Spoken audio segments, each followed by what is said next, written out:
Hello guys! So, papakita ko sa inyo ang aking dalawang leather bag, crocodile leather bag. So, ito yung isa. Itong isang to, mas lighter siya. As you see, mas lighter. I think, mas bata ng crocodile to.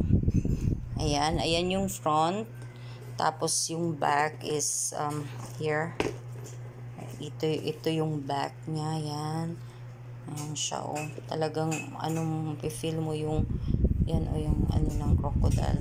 Tapos, ito naman yung sa baba. Tapos, ito yung handle niya. Actually, lahat ng part, ito ay, yung outer part is talagang, ng crocodile. So, kahit sa gilid, ito yung gilid niya, ayan, oh. Crocodile din siya, ayan. Ang ganda. Ayan siya, maganda. Tapos, yung loob nito, ayan, tingnan natin yung loob, Ito yung lock. Ito yung lock. Dito yung lock. Ayan. Ayan. Tapos, pagbubuksan, yan yung loob. Mayroon siyang lalagyan ng, siguro lalagyan ng coins or kung ano-ano. Tapos, dito naman may lalagyan ng card. Tapos, dito din, ay kahit ano din ang lalagyan. Ilagay. So, yan, medyo madilim.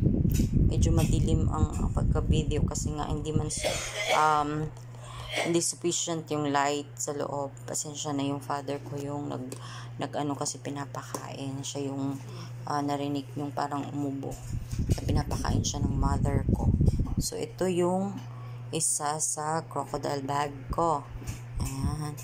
Actually, guys, itong bag na to, I think let's say 25 years na siya.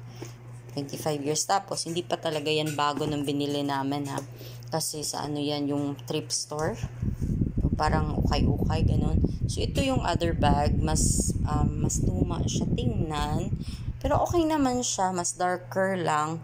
I think yung nagamit ko ditong kasi binarnissan kasi namin to. So, siguro one of the reason kaya naging dark to. Kasi yung varnish na ginamit namin dito is dark. Hindi yung transparent. So, kaya naging ganito to. Pero siguro kung nagamit namin is yung transparent na varnish, siguro hindi to ganito ka-dark. But anyway, masasabi ko na maganda din to. Kaya lang, syempre mas older to kasi dun sa isa. Ito yung handle niya. Ayan, para siyang, ano to. Ayan siya. Di ko na maalaala kung ano bang una kong nabili, ito or yung isa. Kasi, di ko na, tagal na kasi. Tapos ito, parang mapuputol na tong isang to. My goodness. Tingnan nyo yung kanyang handle. But anyway, it's okay. Pwede naman itong pang display.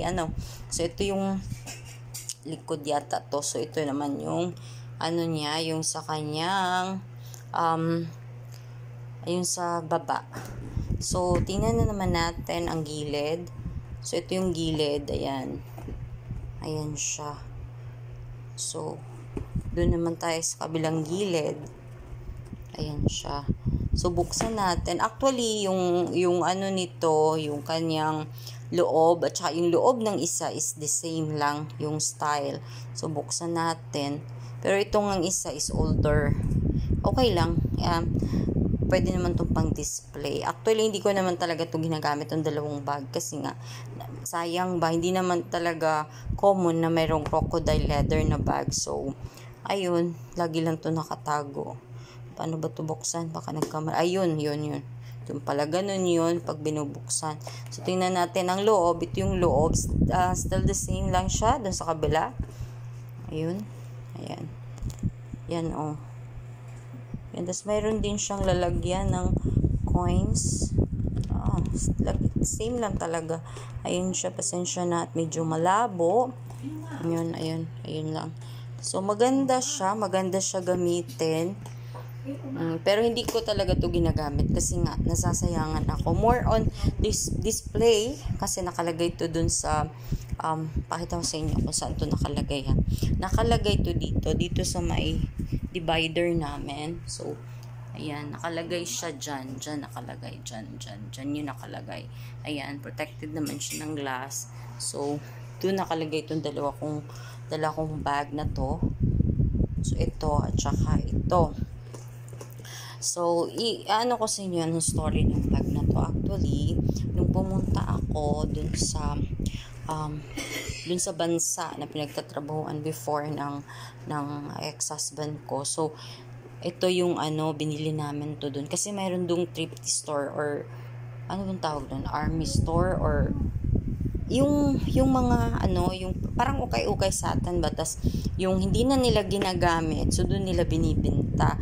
So ito yung isa sa nakita namin. So ito, I think kung di ako nagkakamali, ito yung mas una kong nabili or namin na nabili or nabili niya para sa akin.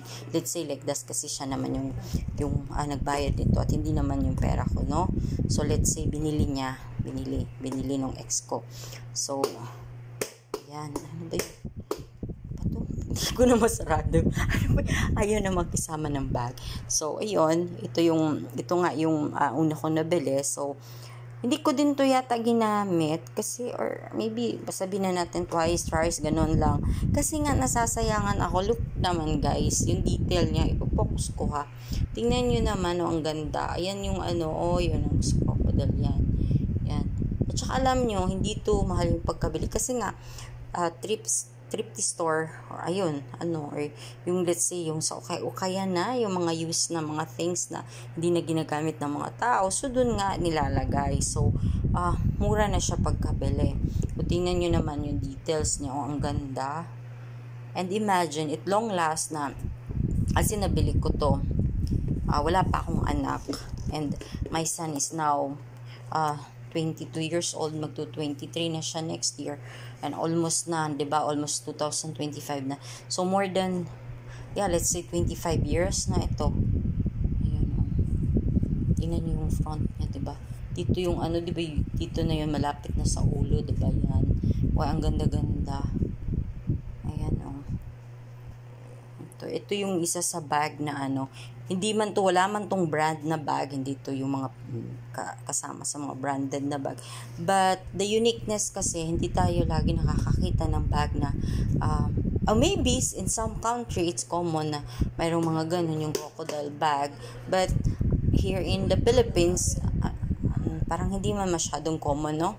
So hindi ko din naman kasi to sa Pilipinas nabili, sa ibang bansa naman to nabili. At iulitin ko, hindi po to bago na nabili namin ha. Ito po ay second hand dun po sa thrift store or army soldier store ba yung tawag doon, na yung mga nalilikom doon ay dinadagdag nila para sa mga army soldier na support po, o diba?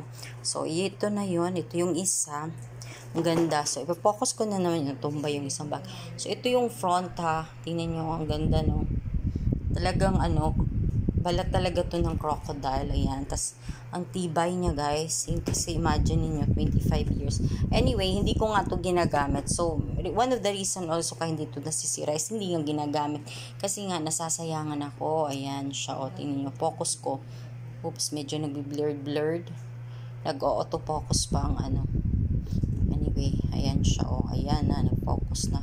Yan siya, ang ganda.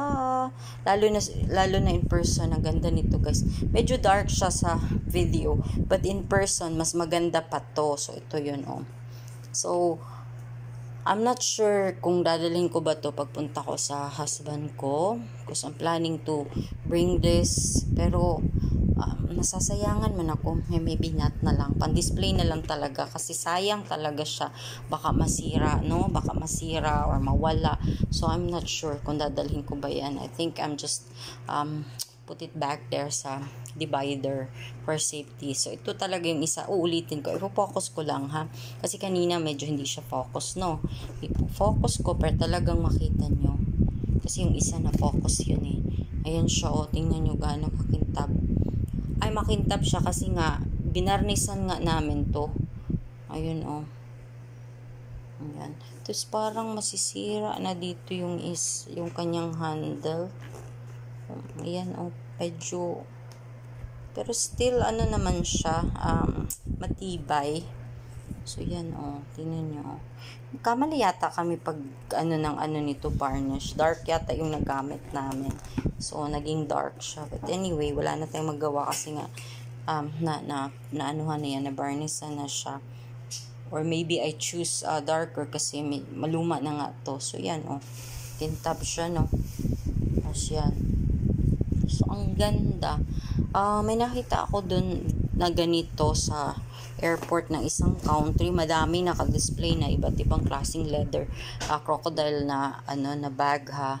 So ibang style naman, pero medyo siya. Ewan ko lang ngayon, ha. Basta noon medyo mahal na siya. Pero hindi ko siguro this year siguro mas mahal na, no, kasi noon pa yun eh. Let's say 22 years ago, mahal na nga eh. How about this time, no? So yan. So ito at saka ito, masasabi kong the best na bag na nagkaroon ako. At buti na lang talaga I decided na ilagay lang siya sa divider. Hindi talaga namin ginamit. Or I think my mother ginamit niya to, but hindi niya talaga inabuso. I mean, mga ilang beses niya siguro, mga 2 beses, 3 beses din hindi na niya ginamit. So yan, so ito yung dalawa kong leather bag na crocodile. Ayan siya. Igagano na lang natin. Ayan. Paano ba to? Kasi ilalagay ko sa ayan. O ganun na lang. Hindi masyadong mamaya ko na lang to picturean. Hahanap na lang ako ng magandang location para picturean. Or dito pwede na to. Ayan siya. Medyo dark kasi dito kasi sa kusina namin to. So anyway, okay lang yan, ganyan na lang. Yan, hindi siya masyadong may ako na lang, anuhin ko na lang sa labas. So guys, thank you for watching my video. Pinakita ko lang talaga yung dalawa kong crocodile leather na bag. Maraming salamat sa pag-watch nyo ng video namin. Ingat kayo palagi. God bless us all. Have a great day everyone, and God bless. Bye!